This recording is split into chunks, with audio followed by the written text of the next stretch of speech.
Tara, how many miles are you gonna run tomorrow? 100! Welcome to Silverton, the town that is home to the Hardrock 100 race. Nice! This race is a 100-mile loop through the San Juan Mountains that starts and ends in the downtown of Silverton. This is a bucket list race for many ultra runners because it is beautiful and it is challenging, and since it is a lottery race, it can take people years to get the chance to actually run it and kiss the rock. If just running 100 miles wasn't challenging enough for you, this race also has 33,000 feet of elevation gain and an average altitude of over 11,000 feet, and you literally climb over a 14er on course. Ultra athlete Tara Dower was handpicked by the race director to bypass the lottery and race this dream course, and here's the story of her finish. Can you do a little spin for me out here? Oh yeah, show me the fit. Oh, that looks like a girl that's about to run 100 miles. Look at her glitter, everybody. Knock on wood. Yeah.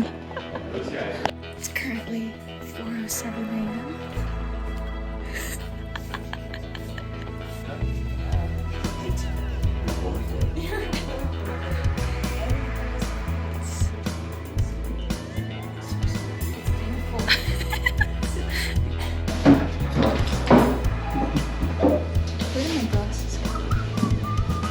I gotta go test how cold it is outside.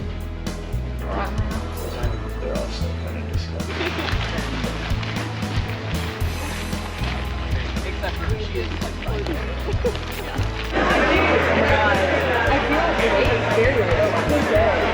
See you on the other side.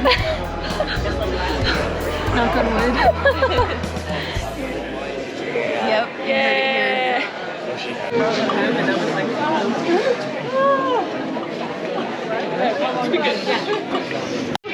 10, 9, 8, 7, 6, 5, 4, 3, 2, 1. Hardrock!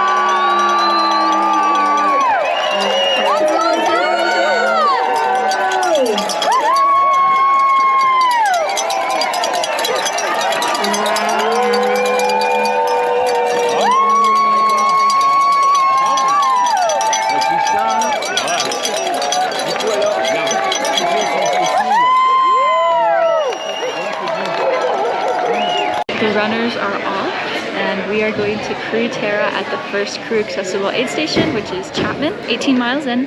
But first we have a mandatory crew meeting here at the start. Here's Tara's crew. We're all matching with her hats and glitter. Trackers are attached to something called map.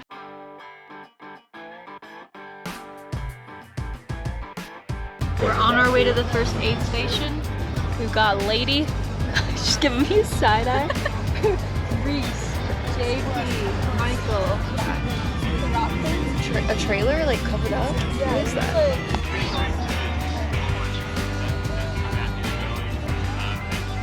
We are hiking into the first aid station. It is like a 2-mile hike. Say hi, crew. It's a pretty walk. Running on just like.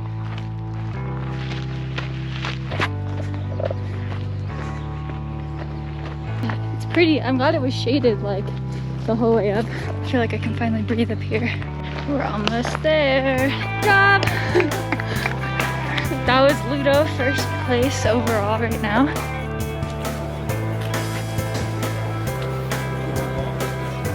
This is Chapman. It's the first aid station that the crew is allowed at. It's the second aid station for the runners at mile 18.1. Big crowd here. We're in a beautiful spot right in these mountains.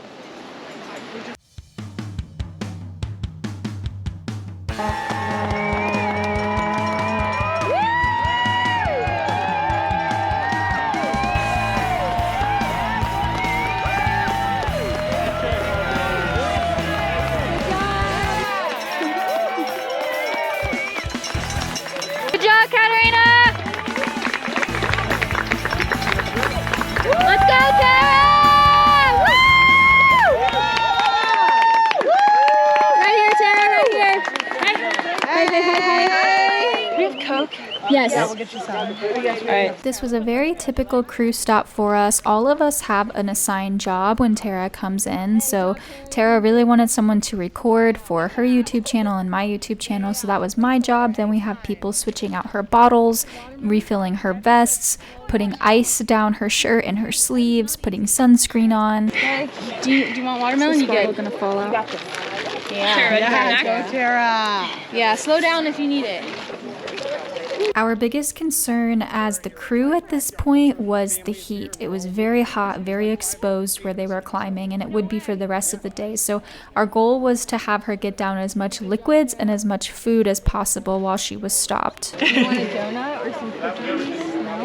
You gotta take something with you. You need You something can't leave solid without here. it. Good job, girl. Oh yeah. Dude, you're crushing. You're doing so good. We also try to give her updates on her placement in the race and telling her how far she is behind the people in front of her. You just leave at one end. That's it. Make her take some ginger snaps. This is your puke warning for the rest of this aid station, so if you don't want to see it or hear it, just skip past this aid station. She also wants me to tell you that right before this aid station, she was sliding on her butt like down a mountain, so what you're seeing on her pants is not what you think it is, I promise. Just walk for a little bit. You're good. You're good.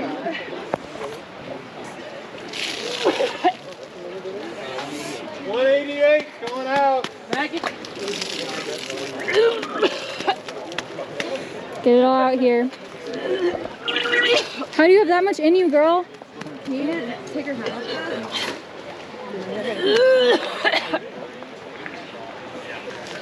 Can I get some soap for her?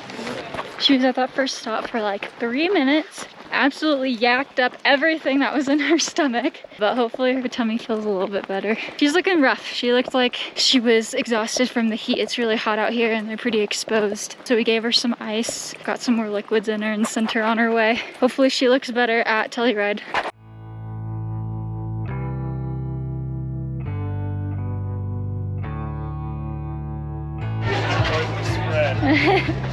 Yes, it is.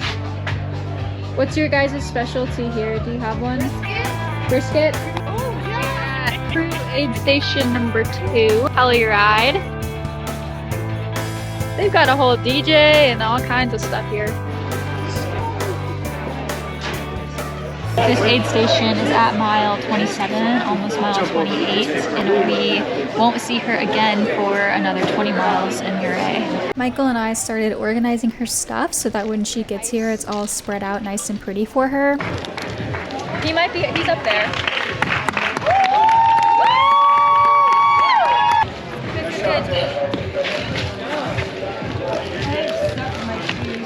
Not every aid station is exactly the same, so this time we were switching out her socks and shoes, which we didn't do at the last station. Yeah, dude. Of course it's hard. Hey, guess what? You're pretty hard. Yeah, like freaking steel. Have you been eating? What does that mean? Dude, you're full of shit right now. As you can see, Arlie was always really good at making her smile. They interrogated her on her eating habits, which were not good on trail apparently, and we're just trying to focus on keeping her cool. Eaten Any of those? This is what I just pulled out. Okay. So ask her if she wants to eat any of that. To hydrate properly, you don't just need water, you need electrolytes, so here I am making sure she's caught up on her salt. Burp it up. Oh, yeah. That's it. Do you want to get an ice cream sandwich down? Yeah?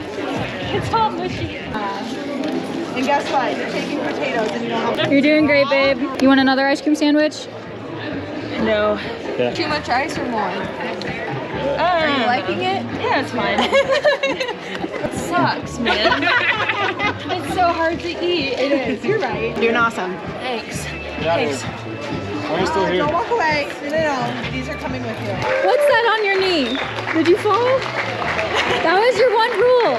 You got holes in your critter? This is so much. At this point, we were all excited. She was so happy at this aid station. There was no puke, but we found out later that pretty much as soon as she got back on the trail, she threw up everything. Yeah, Tara! She's eating her potatoes.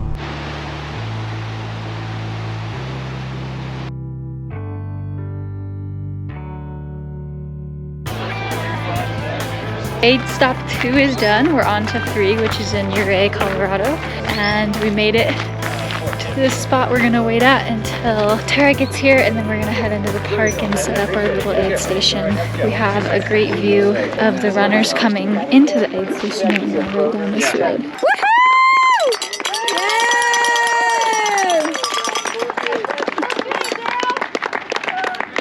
We get to crew Tara in the Ultra tent. They've got a nice little setup in here. Chair, cot. Here's all of her stuff. I think she's gonna want to. She'll probably be here in like 30 minutes. She's having some stomach issues and having trouble keeping things down. So we're gonna try to feed her some real food this time.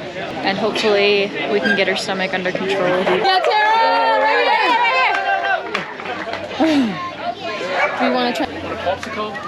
It was finally starting to cool down, so we took off her little sleeves.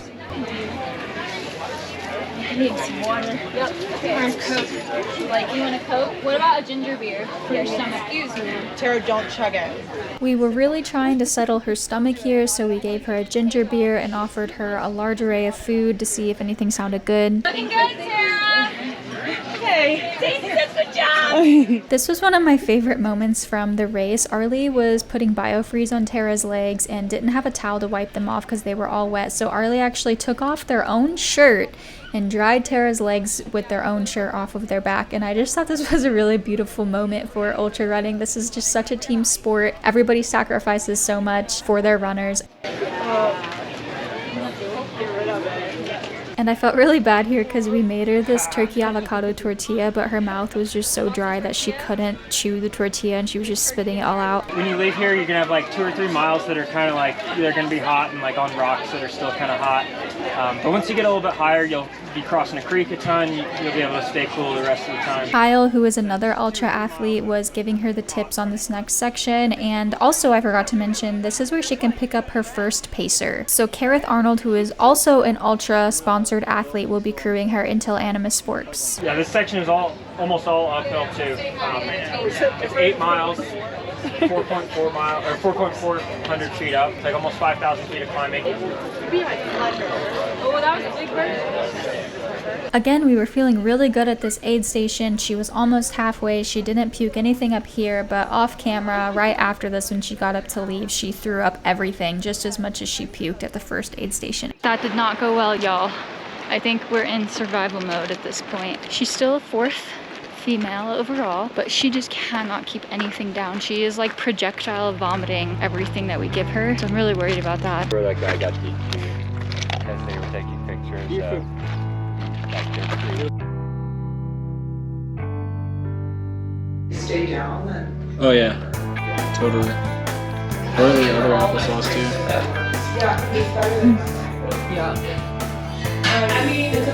We're all refueling and re-strategizing. We've switched vehicles to go up What are your opinions on Animus smoking on Forks. this Yeah, make it look dramatic. Yeah, perfect. We made it to Animus Forks. Sun's almost set. She should be here between 10 and 11. And then we get to sleep.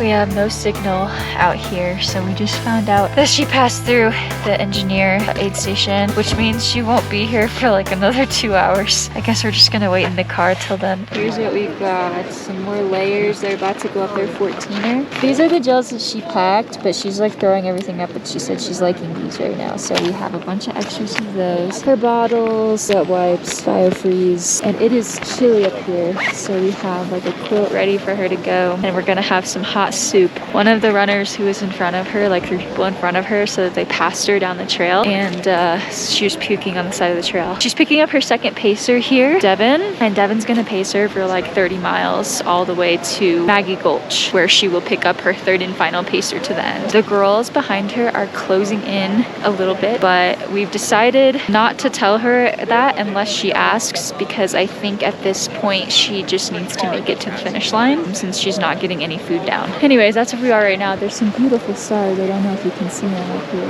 We had to take a little pass road. That was kind of sketchy all the way up to the aid station. There's a good amount of people here. And it's only 10:26, so it's not too late. And we're just waiting for her to come in. She should be in probably in the next 20 minutes. You can see some headlamps of runners. Yeah. Okay. Yeah, I was confused for a second. I wonder if that's Tara. You're still in your t-shirt? No. Okay. You've changed. Have a positive mindset like this, okay? Just get through the dark and then we'll have fun. Alright? Positive mindset. No matter what happens. It's not over till it's over. Yeah, you're right.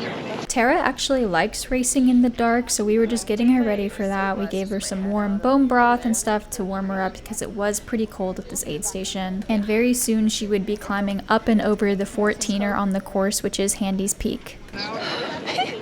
Your hands are working good. No puke at this aid station at all, but we heard that there was a lot of puke between here and Handy's. Yeah, for sure. Well, we knew that.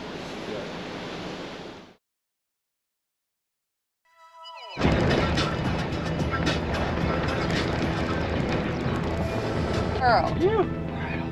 Good luck, JP. You're gonna make it to her. I promise. You got it. JP Giblin, another ultra athlete, will pace her to the finish. We dropped him off here and he has to hike 4 miles up to Maggie's Gulch because no crew is allowed. Yeah, I mean for Brian to like. We're gonna be on TV. Whoa! We are at the final aid station of the course, Cunningham, and it is absolutely gorgeous here.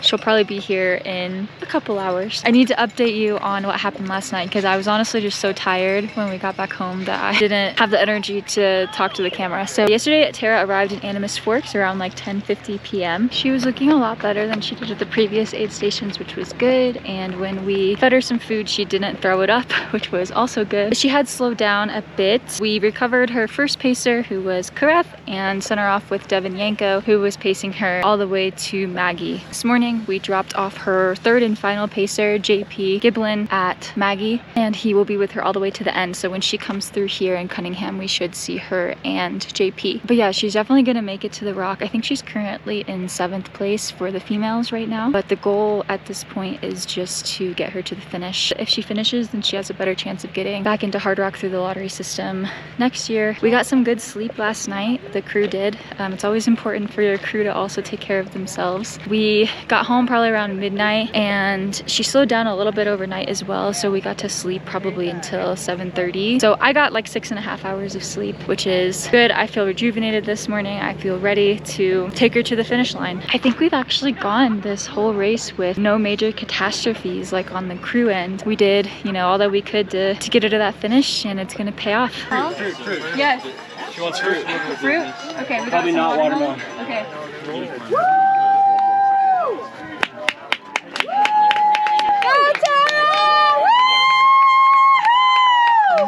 Come around. Here. All right. She looked so rejuvenated here, like a new person. Just look at her, pay attention. Her demeanor is completely different from the last aid station. Did you switch these already? No, I didn't. Oh, this one is. We just had to do a little bottle switch out because one was leaking. Okay. What food do you want? Definitely just fruit. Whatever's in there already, keep that. She was really craving fruit at this point, so I think I tried to feed her some cantaloupe here and maybe some oranges. No. Do you want, are you still liking these? No gels. No gels. You don't want this. In a moment here, I'm going to sneak over and pull JP to the side and let him know that the 6th through 4th place women are right in front of them, and if they really push it through these last 9 miles or so, they can definitely catch up with them. I think you're done. Yeah, you've basically done it. Do you have your buff? This time was no puke for real. Okay, you got it. It's working. All right. Let's go. Woo!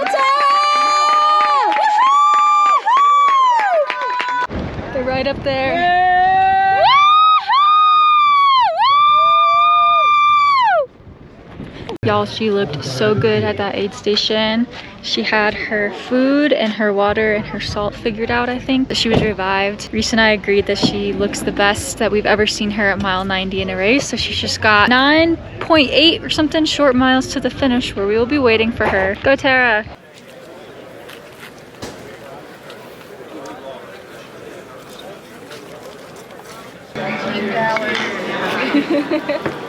Tara's in an epic race for 4th place to sprint to the finish between her and a girl named Emily. We don't know who's in front, so they're just gonna come around that corner. I don't know who it is.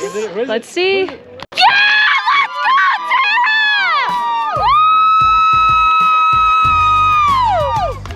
Let's go, Tara! Woo!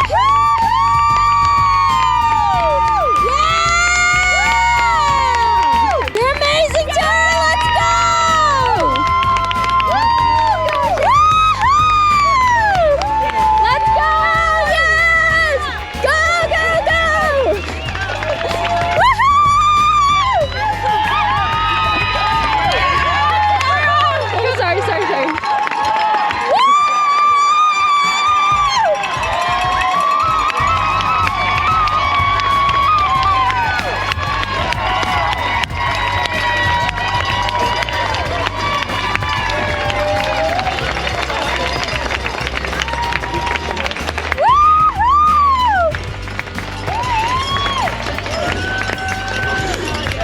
Let's go, Tara! Alright, so... Oh yeah. Oh, seriously.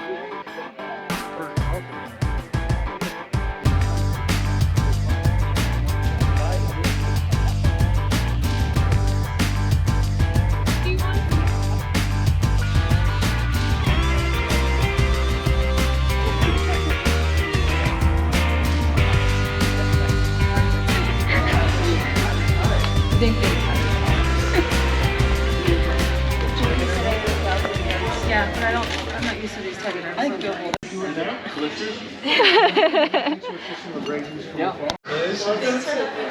Fourth place, Hardrock, first Hardrock, 10 feet to 10,000.